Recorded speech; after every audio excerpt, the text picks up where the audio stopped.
सुनसान सड़कें, तेज बारिश और अंधेरा। गाड़ियां पानी चीरते हुए फर्राटे से निकल रही हैं और उसी ठंडी भीगी हुई सड़क के किनारे एक बूढ़ा आदमी ठंड से बुरी तरह कांप रहा है।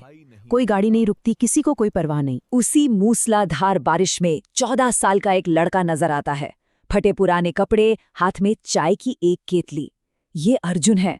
अर्जुन उस कांपते हुए बूढ़े इंसान को देखता है और एक पल सोचे बिना अपनी दिन भर की कमाई की आखिरी चाय उसे दे देता है।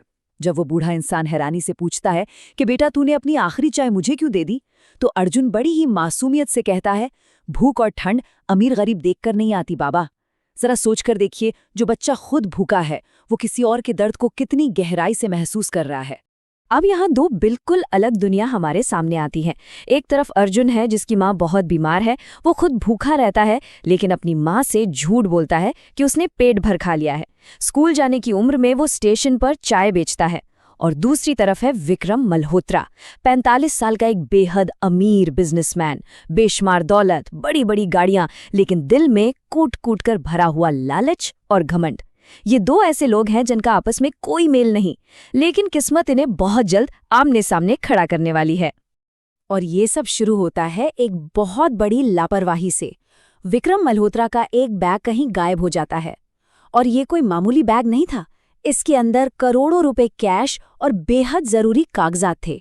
बस फिर क्या था, विक्रम की रातों की नींद उड़ जाती है। पूरा शहर उस बैग को पागलों की तरह ढूंढने में लग जाता है। हर तरफ अफरा तफरी मच जाती है कि आखिर करोड़ों से भरा वो बैग गया तो गया कहाँ। और यहीं पर कहानी में आता है सबसे बड़ा मोड़।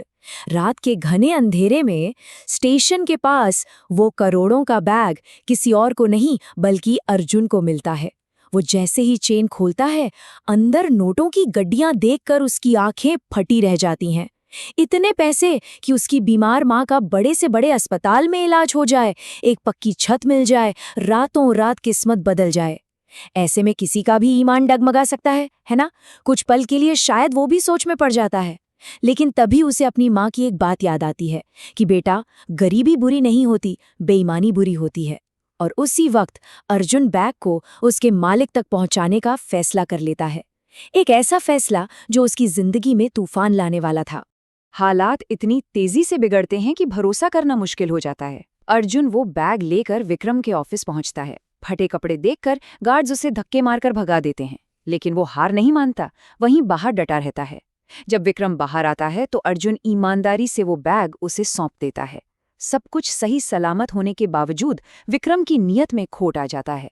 वो उल्टे अर्जुन पर चीख पड़ता है कि इसमें मेरी एक हीरे की घड़ी भी थी जो तूने चुरा ली। अर्जुन घबरा जाता है, कसम खाता है कि उसने कुछ नहीं लिया, लेकिन सच मानिए, उस वक्त एक गरीब चाय वाले की चीखें किसी को सुनाई नहीं देती।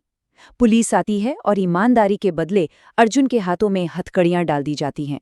ये देखकर उसकी बीमार माँ वहीं जमीन पर गिरकर बेहोश हो जाती है। अब जेल की उस बेहद ठंडी और अंधेरी कोठरी में 14 साल का वो मासूम बच्चा बिल्कुल अकेला बैठा है। जिस शहर के लिए वो चोर बन चुका है, वहां कोई उसका आंसू पोंछने वाला नहीं है। वो रोते हुए बस एक ही सवाल खुद से पूछ रहा है, क्या ईमानदार होना सच में मेरी सबसे बड़ी गलती थी? ये एक ऐसा दर्दनाक पल है जो अच्छे अच्छे लोगों को अंदर से तोड़ कर रख दे। अच्छाई के बदले मिली ये सजा वाकई बहुत खौफनाक थी। लेकिन अक्सर कहा जाता है ना कि ऊपर वाले के घर देर है अंधेर नहीं। उसी रात बारिश में भीगने वाला वो बूढ़ा इंसान टीवी पर अर्जुन की गिरफ्तारी की खबर देखता है। और जानते हैं वो कौन थे? वो थे शहर के जाने माने रिटायर्ड जज दयानंद सिंह। वो टीवी स्क्रीन पर उस चेहरे को तुरंत पहचान लेते हैं जिसने उन्हें उस सर्द रात में अपनी आखिरी चाय पिलाई थी। जज साहब को यकीन हो जाता है कि इतना साफ दिल वाला बच्चा कभी चोर नहीं हो सकता, और अब वो ठान लेते हैं कि चाहे जो हो जाए सच को सामने लाकर ही रहेंगे। इसके बाद जज दयानंद सिंह अपनी पूरी ताकत लगा देते हैं। सबसे पहले वो स्टेशन की सीसीटीवी फुटेज निकलवाते हैं और वीडियो से ये एकदम साफ हो जाता है कि अर्जुन ने बैग को छुआ तक नहीं था। लेकिन असली धमाका तो अभी बाकी था। जज साहब की तहकीकात में ये सनसनीखेज सच सामने आता है कि विक्रम ने इंश्योरेंस के करोड़ों रुपए हड़पने के लिए खुद ही अपनी वो हीरे की घड़ी गायब की थी। उसने एक मासूम बच्चे की जिंदगी दांव पर लगा दी, सिर्फ इसलिए ताकि वो इंश्योरेंस का पैसा और झूठी हमदर्दी दोनों बटोर सके। उसका लालच कितना खतरनाक था, ये अब सबके सामने आने वाला था। और अब ये पूरी कहानी अपने सबसे बड़े क्लाइमैक्स पर पहुंचती है। खचाखच भरा हुआ कोर्टरूम। कटघरे में एक तरफ अर्जुन खड़ा है जो अभी भी बहुत डरा हुआ है, और दूसरी तरफ है विक्रम मल्होत्रा जो पूरे घमंड के साथ जज के सामने अपना झूठ परोस रहा है। उसे लग रहा है कि पैसे की ताकत के आगे सच्चाई कुछ नहीं कर सकती। लेकिन अगले ही पल अदालत के दरवाजे खुलते हैं और रिटायर्ड जज दयानंद सिंह सारे पक्के सबूतों के साथ अंदर दाखिल होते हैं। कोर्ट रूम में एक बड़ी स्क्रीन पर सीसीटीवी फुटेज चला दी जाती है। दूध का दूध और पानी का पानी हो जाता है। विक्रम ने झूठ का जो महल खड़ा किया था वो एक झटके में ताश के पत्तों की तरह बिखर जाता है। देखते ही देखते उस मगरूर और ताकतवर बिजनेसमैन के चेहरे का रंग बिल्कुल सफेद पड़ जाता है। माथे पर पसीना चमकने लगता है। उस दिन सच्चाई ने दौलत के झूठे गुरूर को घुटनों के बल ला खड़ा किया था। फैसला सुनाने से पहले जज साहब अर्जुन की तरफ मुड़ते हैं। वो बड़े प्यार से उससे पूछते हैं कि बेटा, जब वो बैग तुम्हारे पास था उसमें इतने सारे पैसे थे तो तुम उन्हें लेकर भागे क्यों नहीं? ये सुनते ही अर्जुन की आंखों से आंसू छलक पड़ते हैं। वो बहुत ही रुंधे हुए गले से जवाब देता है कि क्योंकि मेरी माँ ने सिखाया है कि गलत पैसे कभी सुख नहीं देते। इस एक लाइन ने उस पूरे कोर्टरूम में ऐसा सन्नाटा कर दिया कि किसी के भी रोंगटे खड़े हो जाएं। कई लोगों की आंखें नम हो गईं। एक गरीब माँ के दिए हुए संस्कार दुनिया की हर दौलत पर भारी पड़ गए थे। और आखिरकार जीत न्याय की ही होती है। अदालत विक्रम मल्होत्रा को धोखाधड़ी और एक बेगुनाह को फंसाने के जुर्म में कड़ी सजा सुनाती है, और वही अर्जुन को पूरे सम्मान के साथ बाइज्जत बरी कर दिया जाता है। जब वो मासूम अदालत से बाहर कदम रखता है तो वही शहर जो कल तक उसे गालियां दे रहा था आज उसके लिए तालियां बजा रहा होता है। सच्चाई के सूरज ने आखिरकार काले बादलों को चीर दिया था। वक्त पंख लगाकर उड़ जाता है।